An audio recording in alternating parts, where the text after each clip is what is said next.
Good evening, delegates. Welcome to the 4th orientation ceremony that we've organized for you. This one's for the North Atlantic Treaty Organization of 2018.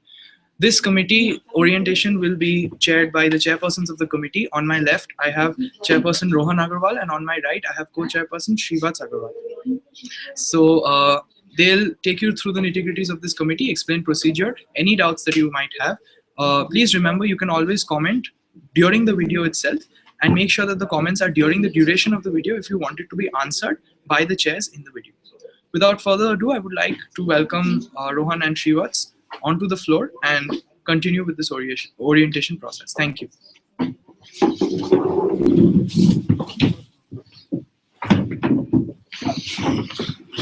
Welcome to the North Atlantic Treaty Organization for 2018 delegates.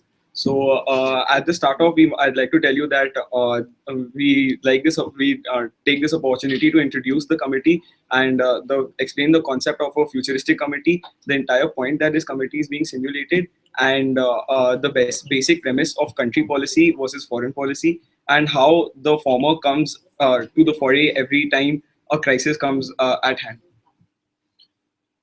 Delegates, it is my privilege once again to welcome you to this committee. Now, in today's orientation, one of the first things that we're going to keep in mind is to introduce you to what the committee is about. Now, when we conceptualized the NATO as a committee, one of the first things that we thought about was the fact that delegates of today need to be shown how to relate their country policy in all spheres, right? They need to understand the economic policies of their country. They need to understand the trade relations of their country and so on, while taking decisions of international magnitude. And this is what the committee was conceptualized after. And this is what we're looking for in delegates. We want it to be a complete, holistic educational experience where you, as the delegate of a certain country, get a chance to learn about how delegates function, how a diplomat functions, how someone who's representing his country in an international body functions. Without further harping upon that, I'd like to come down to what we'll be doing in this year's NATO. In this year's NATO, one of the first things that we're looking at is we have delegates from the North Atlantic Treaty Organization itself, right? So we are dealing with only delegates from the so-called Western Bloc, which is spearheaded by the United States of America, followed by the UK, France, Germany, and various other countries. Now, addressing what you as delegates have the task of doing in this committee. Since the committee is aimed after you putting the needs of your country, the economic policy of your country, the economic well-being of your country before everything else, the executive board of this committee has taken the liberty of preparing a study guide based in 2018, right? So we have given you a study guide with the developments as we feel will happen. Now, these developments will naturally not be 100% accurate. But what we have tried to do here is give you a specific set of developments which are viable, which we have worked on statistically, which we have worked on along with our research team for this conference, and which we feel are most viable to happen in the next 3 years. So the committee that we believe will take place in 2018 is what we have presented to you. Now, understand that in the study guide itself, we have given you a set of military, a set of economic, and a set of political guidelines for what will happen in the course of the next 3 years. But you must understand that this committee is largely drawn upon what is happening today. I'm sure everyone material from the futuristic timeline and everything that's got into the study guide has been made according to analytical research. Now, if you do look further into the matters that is presented in the study guide and the current situation, you'll realize that the job that we have done predicting the future has been based on precedent that we've taken from today's news. Yeah, so keeping what Shiva just said in mind, the fact is that this entire study guide is based on something that is viable, something that is pragmatic, something that is actually bound to happen.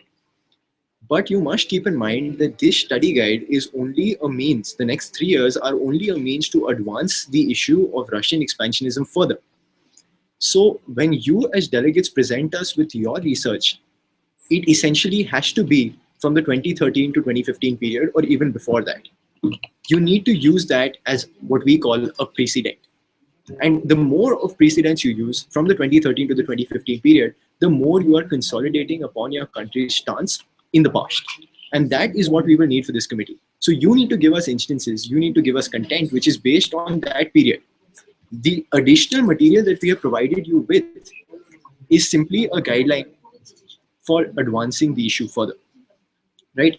Now, keeping that in mind, coming down to the issue of what this committee is facing. So today we have a Russian bloc, an Eastern bloc, which is looking to grow its frontiers under a very nationalistic president in the form of Vladimir Putin. Now, this president is naturally trying to expand his Russian nation and recreate the former USSR, as has been stated by him. The thing is that Vladimir Putin has not had enough time to do that today. We have seen measures in Ukraine which have curtailed the NATO, which have curtailed the Western Bloc to a great extent, and which have helped in expanding the Eastern Bloc. But the point is that all these measures today are not sufficient to really provoke the Western Bloc. However, I feel 3 years from now, the situation would be much further. And that is why we have advanced it through our study guide. So you as delegates in the NATO now need to understand what this committee is really about. You have Vladimir Putin, who's expanding his Eastern Bloc, who's expanding the Russian Bloc.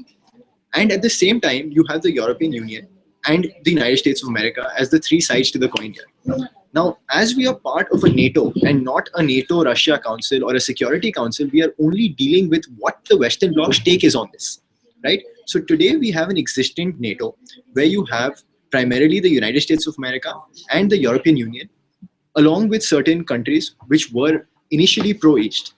Now understand that the point is that the United States of America is naturally going to have a very strong anti-Russia stance. This committee comes down to the dissension that will happen because of the European Union. Now understand that European Union is split in its allegiance because of the fact that it has trade relations with Russia. It receives majority of its gas supply from Russia, and there are thousands of other trade relations that US delegates need to go into. Furthermore, there are a number of economic political ties that link the European Union up with Russia. So it is not viable in today's scenario for a European Union to join or completely back the United States of America with respect to their policy, which is completely anti-Russia. Sorry to interrupt you here. But we have a question which says that, is this a constant crisis committee?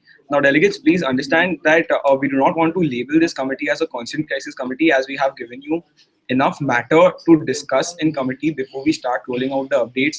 Like Rohan just mentioned, you have the trade relations, you have the economic point of view, the military point of view, as well as the political point of view in bringing out the dissension between the blocs. So while we cannot, while we don't want to label the committee as a constant crisis committee, the entire point of this committee is to check the NATO's and the Western bloc's reaction in the face of a crisis. So delegates, just further taking up on this, I think this is a good question, keeping in nature the committee's very nature in mind. Now, one thing that we're really looking at as an executive board is to make this committee as pragmatic as possible, as practical as possible, and how you expect it to happen in 2018. So everything we do, everything that we put up in the study guide, everything that this committee is going to be about is going to be highly pragmatic in nature, right? Now, for us to make it a constant crisis committee would mean that continuous updates keep doling themselves out. As soon as one update is resolved, there is another coming into the picture, which we feel as an executive board is not something that would happen in the everyday scenario. So what we are going to do here is make a pragmatic setting for you and also provide you with a setting which allows constant debate to flow. Very frankly speaking, we have a fantastic set of delegates who are coming for this committee this year. And we as an executive board are very pleased with the kind of delegates we're receiving. So we feel that the delegates would be mature enough in order to progress debate on their own. And we would give them emergencies as and when we feel would happen in a situation that this committee is simulating. So since I've addressed that question, I'm going to get back to the committee itself now. Right. So I was talking about how there is the Western Bloc, which is the United States of America and the European Union. Now, the European Union is naturally split in its allegiance. To name a few countries, we have France, we have Germany. France in 2018 headed by a woman called Marine Le Pen, and Germany headed by a woman called Angela Merkel. Now, under these specific leaders, under their specific parties, you have these nations assuming a very a stance that is again split in allegiance, right? Because these nations now have a stance which is inclining towards the east, which is inclining towards Russia because of the natural nature of the leaders and their political parties. However, keep in mind that at the same time they have been a part of the NATO. Everything about these nations deals with the NATO. So to overturn a system that has existed, to overturn a political, an economic, a social system is also a tumultuous task, right? So as a delegate, you need to keep the best interests of your country in mind while presenting us with the opinion of your country. While presenting us with, just give me a second, while presenting us with what the stance of your country is. Now, keep in mind that as a delegate, you may feel that a certain stance of your country is better than the other. But as an executive board, we will be marking you on in this competitive MUN what you give us as content, what you are substantiating this with. So you may have a stance, but you must substantiate this with very good backing on grounds of trade relations, on grounds of economic sanctions, on grounds of economic, political, and social ties. Another thing, delegates, seeing how Rohan has addressed the point of the level of debate that we expect in this committee, we feel it's our duty to point out that in all the actions that you take, we expect you to be very pragmatic about it. Now, understand that a dissension in the NATO is something which is unprecedented, and changing the policies of the NATO would be something which involves a lot of bureaucratic red tapeism. So we urge you to we urge you to be pragmatic in the decisions that take a stance which will be once again unrealistic. Delegates, we understand that we're talking this really high profile language, and some of you may find it tough to comprehend if you haven't been a part of this research team, as we call it, for the last 6 months. So I'm going to take the liberty of presenting you with a few examples just to further clarify my point. The first example is that of Greece. Now, Greece is an integral part of the European Union, but as per our study guide and as per what you may have read in the 2014-2015 segment, you'll see that today Greece is tending more towards the Eastern Bloc because they have a major financial issue. And to resolve this financial issue, they are tending towards the Eastern Bloc for loans, for economic development. But at the same time, ladies and I beg your pardon, delegates, too used to debating, delegates, you must understand that Greece has had a natural allegiance towards the European Union, right? Everything about Greece, including its trade relations, are based on the European Union. So for Greece to leave the European Union will be, again, a terribly large task.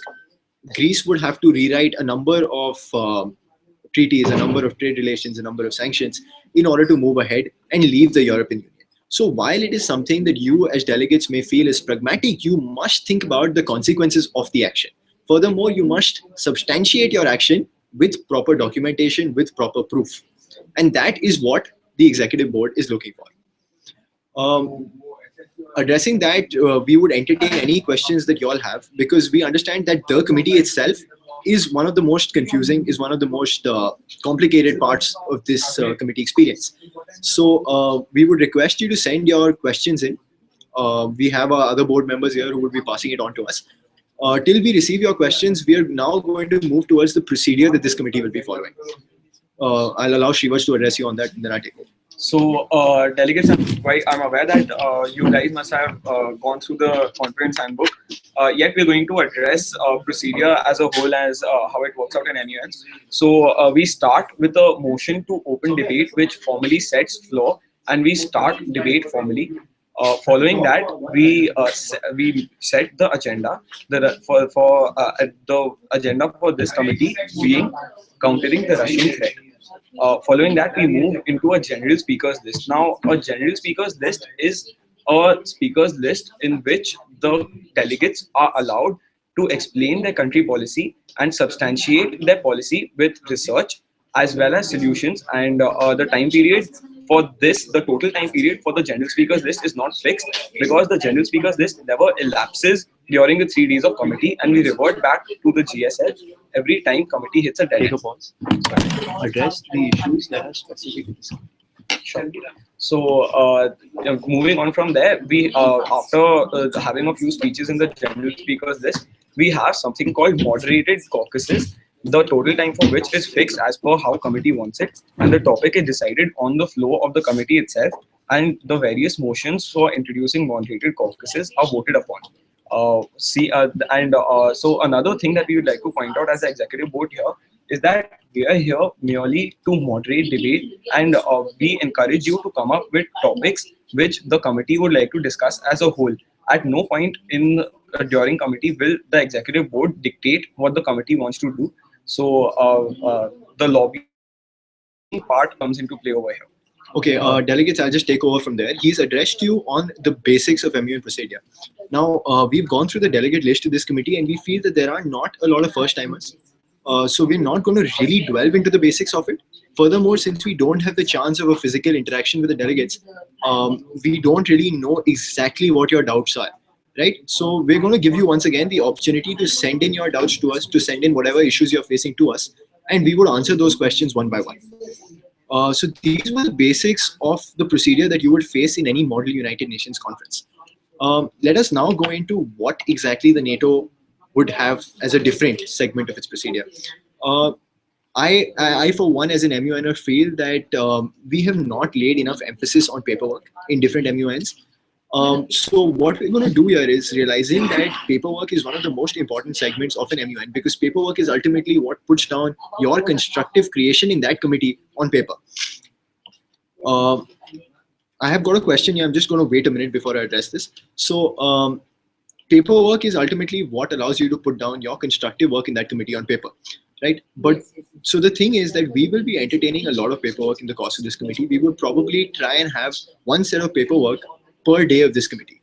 So every set of argument must lead to comprehensive collective paperwork, which allows us to understand how the NATO stands as per that point of view. So you have emergencies for which we would expect directives. You have ordinary working papers which will be coming in, and you have resolutions, right? So now addressing the first aspect, which is the directives. Now, if we have an emergency, when we have an emergency rather, we will allow the committee to discuss the emergency and give them ample time to formulate directives. We will not resolve an emergency until a directive has been passed.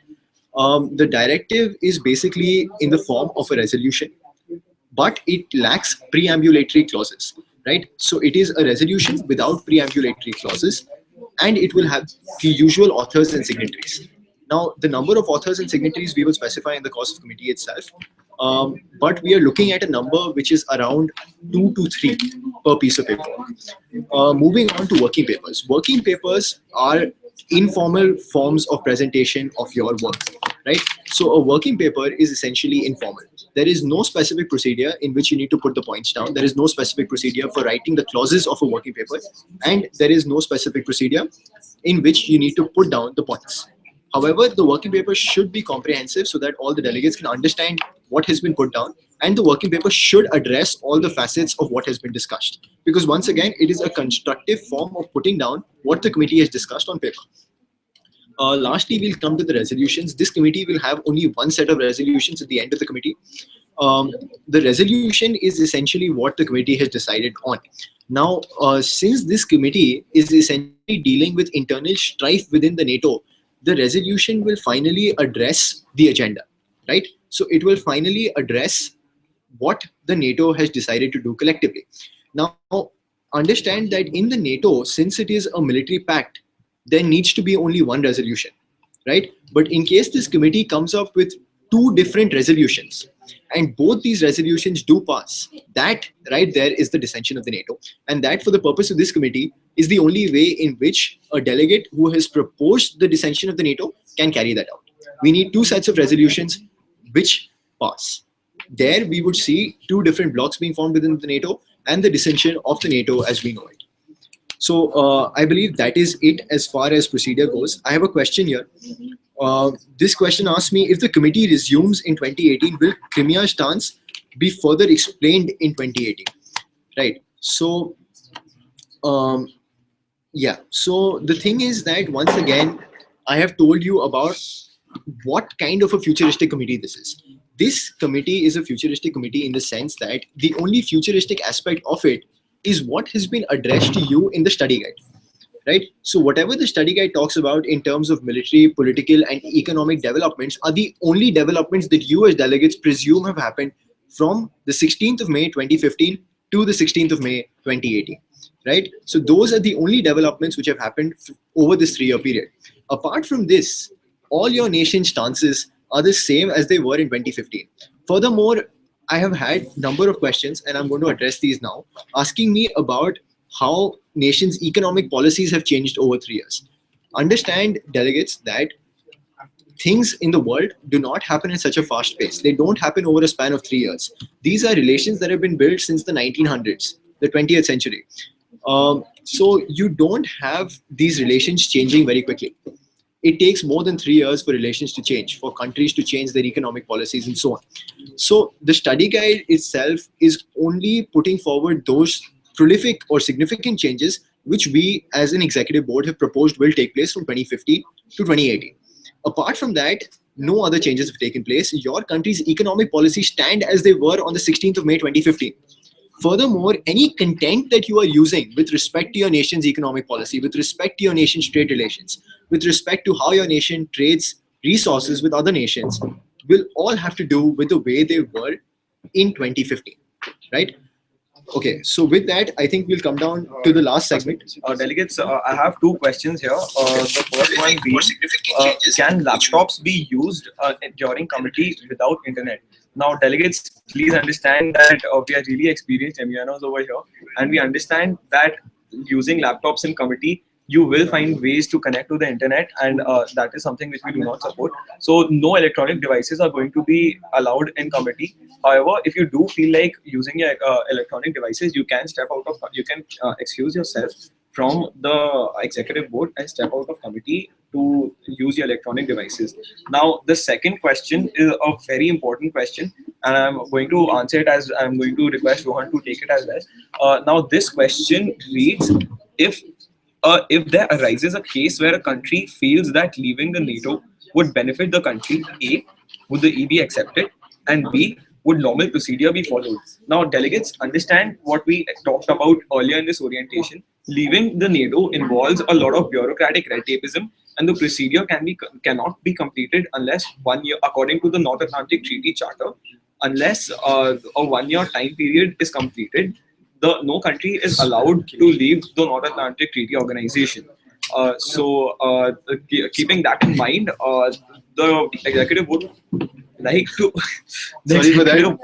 would like to urge you to be more pragmatic in your decision making, and consider that leaving the NATO is a very big step, and it's something which is unprecedented. So we would urge you to come up with any other steps which you can think of that would hurt the NATO equally. Okay, delegates, I'll clarify something right now so that all your research can be based on this. One of the categories for marking y'all in the NATO 2018 for LMCMUN will be pragmatism, right? We have been for countless committees in this city and in this country where they have ignored pragmatism, where delegates get carried away with the situation at hand. But understand that diplomats do not work like that. Committees in the modern in the United Nations, committees like the NATO, international bodies, international relations don't work like that. They work on pragmatism. So one of the things that we will be marking you on is a category called pragmatism. How practical you are with your approach, whether or not the solutions you have proposed can happen. Now, one of the things that we have done here in 2018 is that we have grown the issue.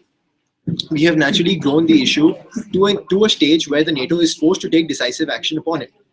So there could definitely arise a case where a country would want to leave the NATO.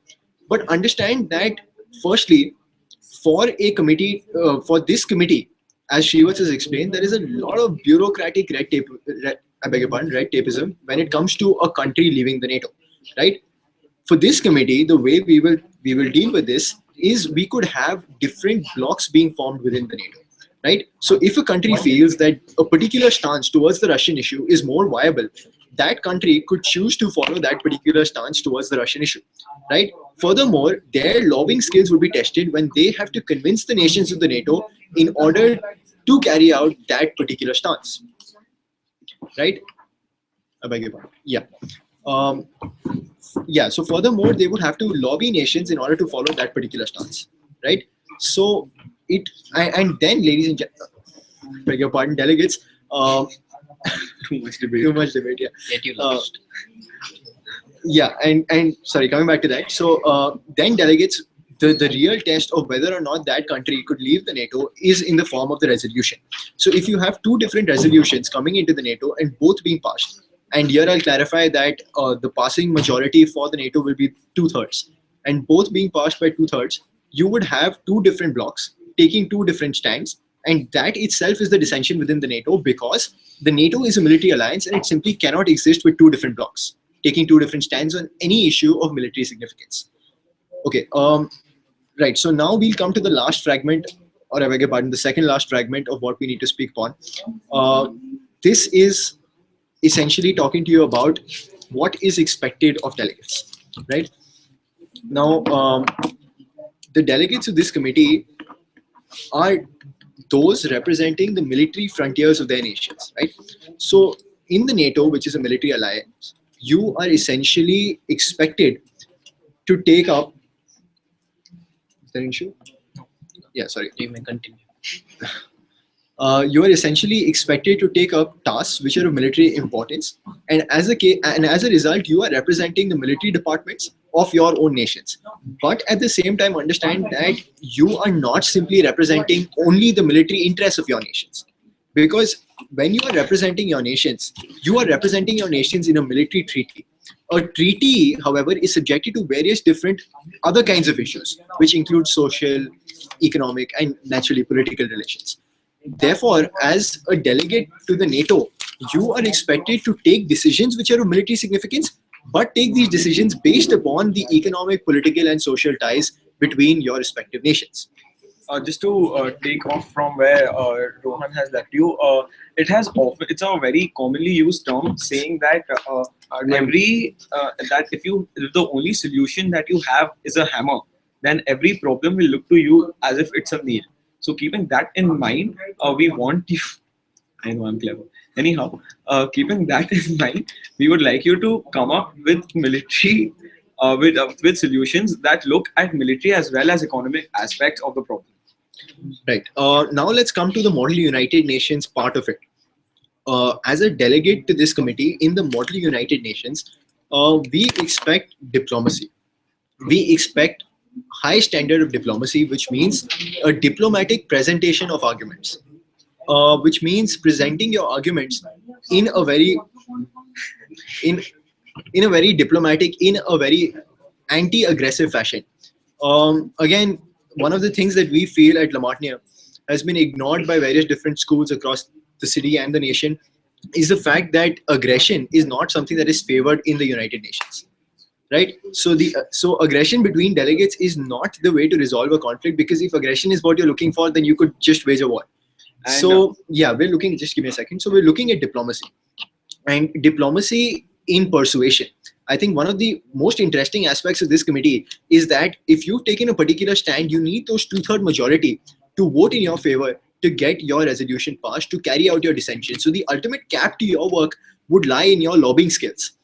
So that's one of the things that we're going to rate you on: your lobbying skills, your diplomatic persuasion. And I think one of the important things here is that we would not like unnecessary drama. We would not like aggression for the sake of it, because understand that one of the things is that the NATO represents the Western Bloc, right? And the Western Bloc consists of these nations which have existed for years, which have been a part of the UN for years, and which have always relied themselves on great diplomatic persuasion. So as a member of this Western Bloc, as a member of this NATO, we expect you to use diplomatic persuasion to carry out what you as a nation feel is important.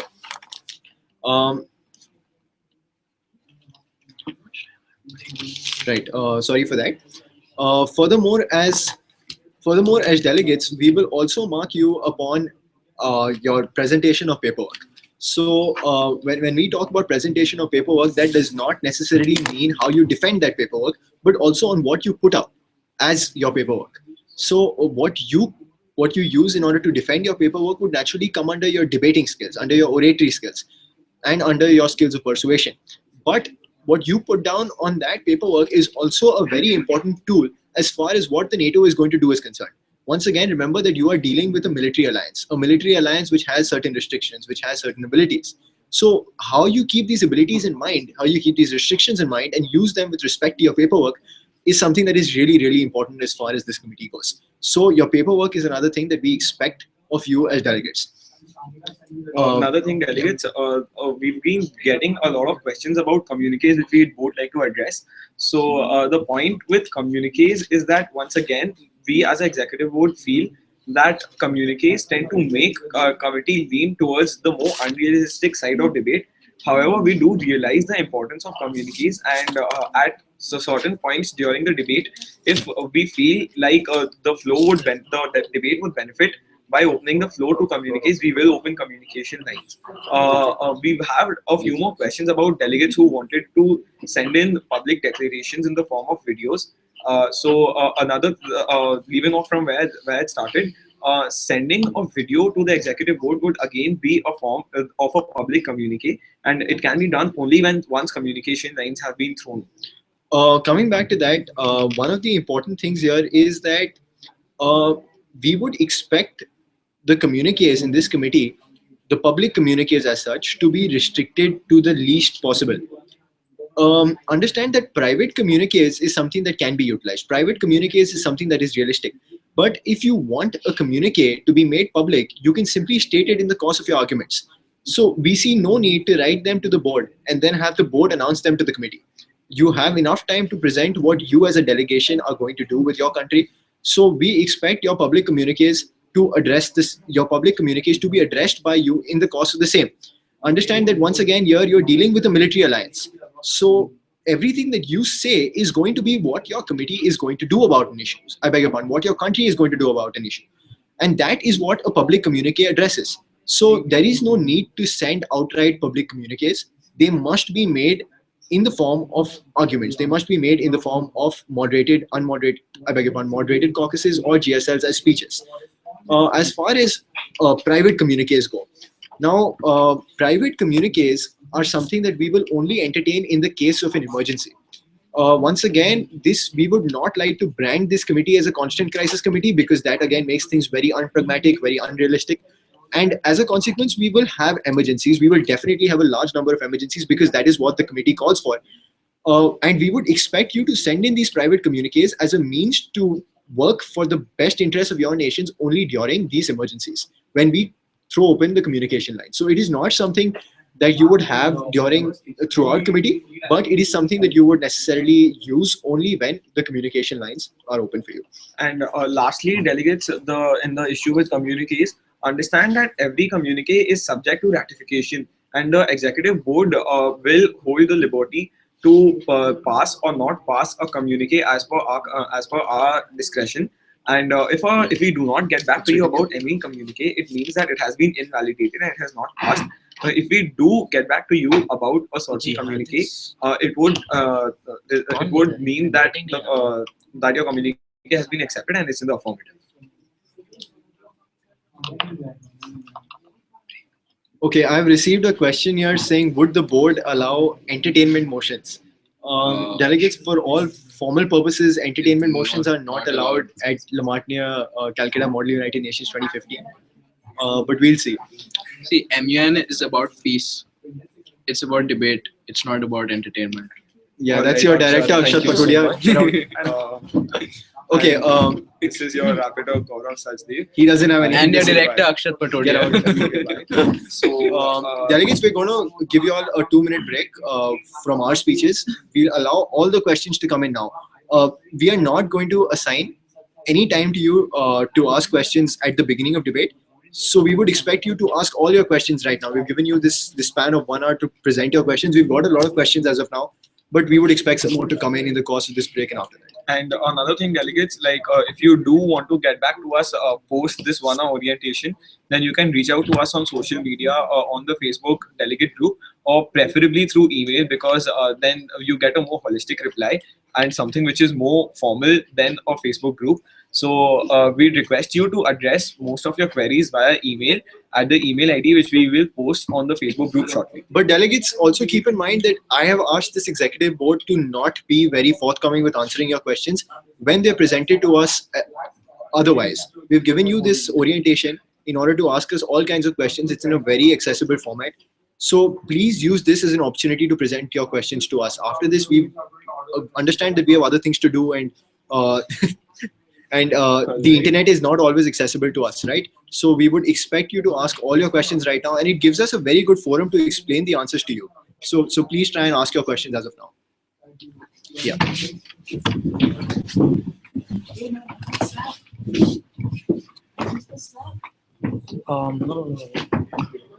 So delegates, we will be taking a break right now. This orientation is scheduled to end in about 20 to 24 minutes, something around that. So we'll be waiting for more and more questions to come in. Please do send it if you want it to be answered in this video itself.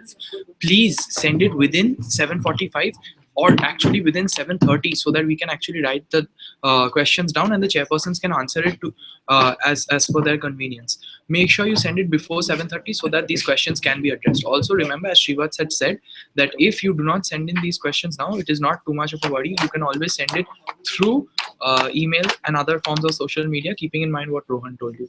All right, we will be taking a break now. So we'll come back in a few minutes.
Welcome back, delegates. Hi. So He just wants to get in the frame. yeah. Oh, So- place I'm in the frame. Even when I'm not, I'm in. Delegates, you'll see Okay. enough of him in committee, so please, like, just ignore him. Yeah. Right. So, yeah, coming back to questions that delegates have had. One of the questions we've got is how aggressive can we be while putting forward our arguments? Delegates, this brings me back to my original point. We are not looking for aggression. If Let me give you an instance. The delegates of United States of America, if you watch them in the United Nations, are always some of the most suave delegates. They are some of the most, they carry themselves the best. And they use their diplomacy, they use the way they speak, they use the content they speak in order to persuade the other nations. Now, that is what we expect of you. That is what we expect of you as a delegate and as a model diplomat. So, aggression is not something that we are looking for, and it is not something that you are going to be positively marked for. So, to answer that question, please do not be aggressive and don't ask us for limits of how aggressive you can be. One more thing is, okay, if we were to answer that question as it is, some of the things that we simply tolerate at Lamatnia Model United Nations is standing on the desks. Now, this is a terrible habit that people have developed, and we are simply not going to allow standing on desks, continuous banging on desks, or standing on chairs. Now, that is really unruly, it's unsophisticated behavior, and it is not something that we will entertain at Lamatnia Model United I know it. Nations. I know how unruly it becomes because I've done it before, unfortunately. But understand that banging of desks and throwing out drama unnecessarily is something which will not be looked favorably upon at all. Now, another concern which delegates have been raising is about the credibility of reports and which reports which you can use. Correct. Now, and how and whether or not they're allowed to make predictions in this 2016 to 2017 period. Now, delegates understand that the predictions which the executive board has made has been after thorough research and analysis of that research, which has been more important. Excuse me.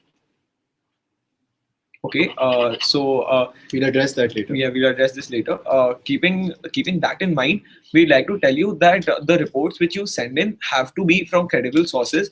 And I'll give you an example. Guardian.co.uk has incredulous articles every day about how Russia has been on the forefront of expansion and conducting military drills, which are not substantiated by any other sources. So the general sources the apply here, we consider Reuters to be the most neutral source of information that's out there. But we do realize that a lot of your material will be from controversial websites. So what we do encourage you to do is use them in the way that they do not sound incredulous, and be wise about your selection of sources. Okay, I've got a rather humorous question here. It says, will there be an ICJ and a Reuters in the committee? Okay, delegates, I want to emphasize once again what the NATO is. The NATO is a military alliance. It is an alliance between nations that take joint military action when one of the nations has been affected. There is no scope for an ICJ or a Reuters to be in this committee.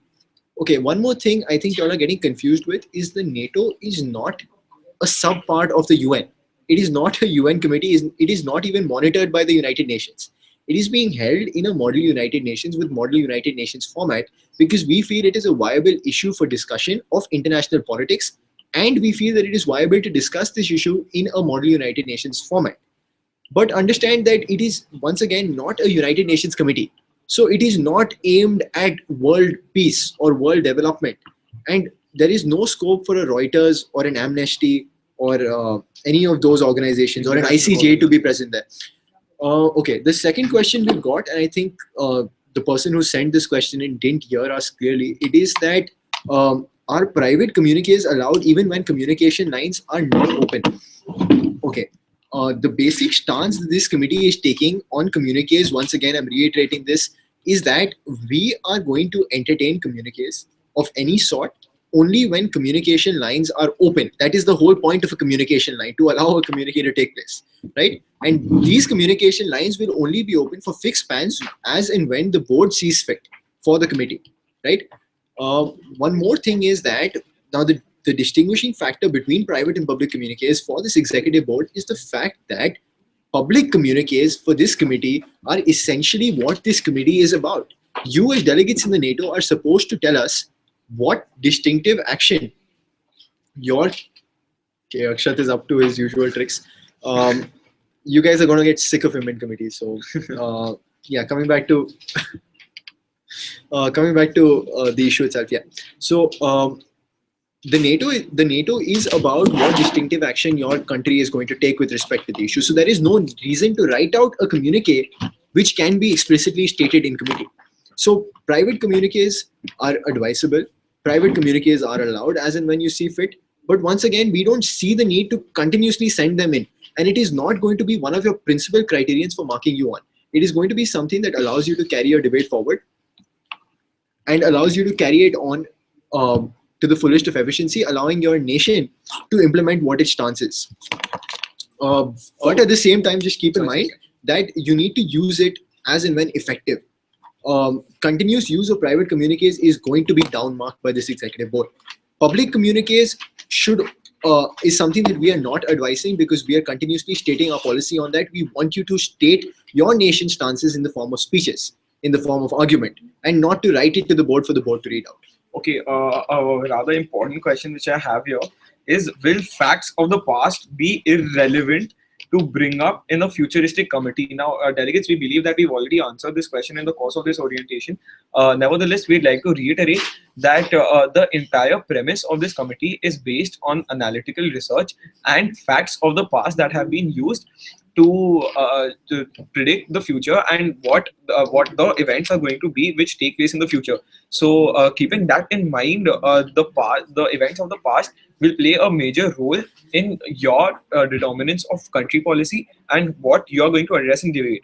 The question further goes on to read, will the resolution be a three-part resolution depending on economic, military and social, economic, military and political. Sorry. Okay. So economic, military, and political stances. So I understand, delegates, that the resolution is formed only at the end of 3 days of debate, and so it is up to the delegates' discretion of the material which they want to put in the resolution, seeing what is best fit to resolve the agenda, that is countering the Russian threat. And as we have explained, we expect two resolutions. We expect two resolutions from the committee. And sorry. Okay, I'm just going to correct him there. We do not expect anything. My bad. Yeah, two resolutions is something I gave as an example to you. We could have 3 blocks within the NATO. We could have just 1 block within the NATO. We could have no resolutions at all. We would want a resolution because that would mean the dispute is not settled. And I think that is something that is definitely going to happen as a United Nations committee. Get out. Okay, Patodia is up to something Patodia is up to something on the internet which I won't disclose. Anyway, so we are expecting a resolution to resolve the issue, and we could have different takes on this resolution. So therefore, we could have a split within the NATO with respect to that. The number of blocks depends upon the different stances that we are wishing to adopt, right? That you as delegates, I beg your pardon, are wishing to adopt. So the number of blocks could vary, but we do not have a specific expectation as to how many resolutions we do expect. Okay. I'm gonna address another question that just come in. Okay, the question reads: NATO does not recognize the so-called Treaty on Allegiance and Integration signed between the South Ossetia region of Jordan and Russia on 18th March, of which year has not been specified. Can we debate on such topics? Okay, delegates, once again, I'm going to address, I don't know who sent in this question, but I'm going to address the issue itself. Understand that the debate is on the basic agenda, which is dissension within the NATO, strife within the NATO with respect to Russian expansionism. Right now, this is something that could naturally be a subpart of that because it is something that will yield to the issue. And if you as a delegate can explain to us as a committee why this is relevant to the issue, why this is important as far as NATO dissension with respect to Russian expansionism goes, then we will naturally be more than willing to accept that. as one of the moderated caucuses we will discuss. Understand that we are going to a comprehensive holistic agenda, which is Russian expansionism and how the NATO deals with it. And we will address this naturally through smaller issues, which we will address in the form of moderated caucuses and on the basis of which we would have working papers. Okay, I have another question here which says, are delegates going to be marked on their foreign policy, keeping in mind that foreign policy is subject to change depending on how committee shapes up? Now, delegates understand that the entire premise of this committee is changing foreign policy depending on their country's own needs. So we will consider your adaptability to situations and how, according to the needs of your own nations, you address these problems and you shape your foreign policy depending upon your own needs. So that is definitely something which we will consider to answer the question as a whole. Okay.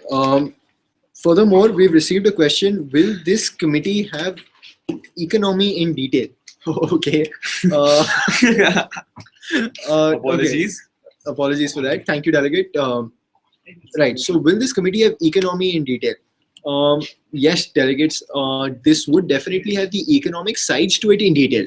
Understand that the nation's relations, the political relations, are based on the economic ground roots.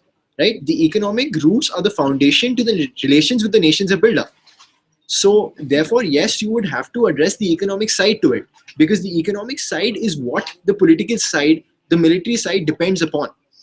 If the trade relations with one nation seem to be more important, seem to be more significant, seem to be more holistic than the trade relations with another, you would naturally have to consider where your allegiance lies politically, and therefore have to decide where your military allegiance lies. So the economy is where it all stems from. Okay, delegates, I have a question here which reads, will we have a delegate of Russia in committee, or will we be restricted to the NATO members? Delegates understand that this is the NATO itself and not a NATO-Russia council. So we will be restricting this to the NATO members because we, as the executive board, want to judge the reaction of the North Atlantic Treaty Organization members to in the face of a crisis, which is the Russian expansionism. Okay, delegates, just coming to that, please understand that we are here not addressing both sides to the issue. That makes it a United Nations committee. We are addressing the Western side to the issue. So we are addressing what one bloc feels. Now the debate arises because within this bloc there are different policies because of difference of allegiance, because of difference of trade relations. And that is what the NATO committee is about. Therefore, we are only taking the NATO bloc. If we include a Russia, if we include a China in this committee, that would then be an Eastern bloc. So we would have an East versus West, which is basically what a Security Council would be about. But we are not addressing that here. We are addressing just the Western bloc, how the Western bloc, the NATO, acts on a matter of international importance, which threatens the formation, which, I beg your pardon, threatens the existence and the way the NATO functions. We have a question here which says, could you elaborate on Russian expansionism in 2018? Delegate. I'll just take that. Right. So, delegates, we are not going to sit and elaborate this for you. You need to, because that is the study guide. This committee has a study guide, and the futuristic part of the study guide addresses only this. We have 3 different segments of the futuristic study guide, which address the expansionism of Russia, which address the political sides of the issue, the military sides of the issue, and the economic sides of the issue. So the study guide has exactly everything, every major event that you could expect to happen by 2018 covered in detail. Right, we have another question here. Who will be the president of the US, the Democrats or the Republicans?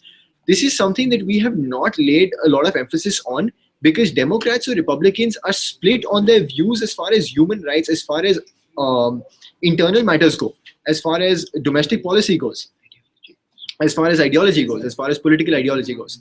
So this is not something that we have emphasized on within our study guide, and this is not something that will enable the United States delegate or any other delegate to argue in committee. But for the sake of it, again, since this committee is based on viable analytical research from the past, since trends as of now show Hillary Clinton as the President of the United States of America in 2018, we will go with Hillary Clinton as the President of the United States of America in 2018.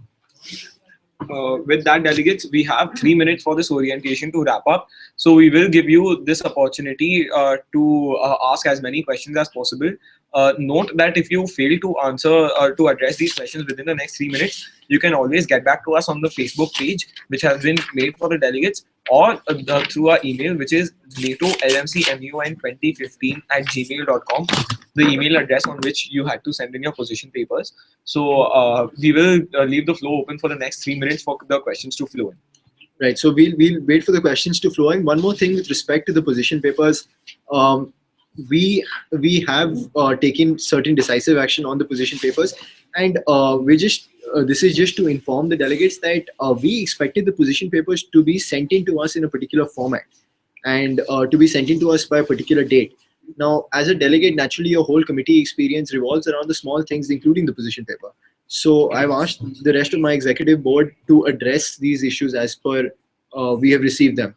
So if your position paper has been received late, or if it has not been received in the exact format that we expect to receive a position paper in, or if you've not been able to access it because of a certain mistake on the delegate side, then naturally you would be penalized for it. But I'm proud to say that this committee as of now has received a lot of good position papers, and the general trend we are seeing among delegates as far as position papers go is really, really good, which shows us that we can expect a really high standard of debate. So thank you for that. We have a last question which says, are the sanctions on Russia still maintained in 2018, seeing how the Russian economy has revived? Okay, one sec. Once again, we're not going to make a statement on that. As long as it has not been mentioned in your study guide, it is not something that is of relevance to this committee. So you need to, or the issue has not changed, right? So if it has not been mentioned, if any issue for that matter has not been mentioned in your study guide, it basically means that it has undergone no change since 2015. With further reference to the sanctions, please refer to the study guide where we have elaborated on how certain countries have been underpassing these sanctions, and how they have been effective in the committee's functioning during the main 3 days. Okay, so with this, the time is now 7:45 and the time for this orientation is elapsed. Delegates, thank you for being a part of this online orientation. I think it's a really, really important part of this committee experience for you all to know what this committee is about coming into the first day, so that you all can argue it to the best of your abilities. With this, I look forward to seeing you on the main 3 days. On the main 3 days of committee. Okay, the administration is now getting on top of us. Okay, so we look forward to seeing sorry you. about that, delegates. We look forward to seeing you on the main days of on the 3 3 days days of the debate. conference, and we expect a really high standard of debate with the kind of position papers, with the kind of feedback we've got from you delegates. So thank you for this orientation session, delegates, and Thank you, delegates. we hope to see a high standard of debate on the meeting. Yes, delegates. Thank you so much. Thank you, delegates.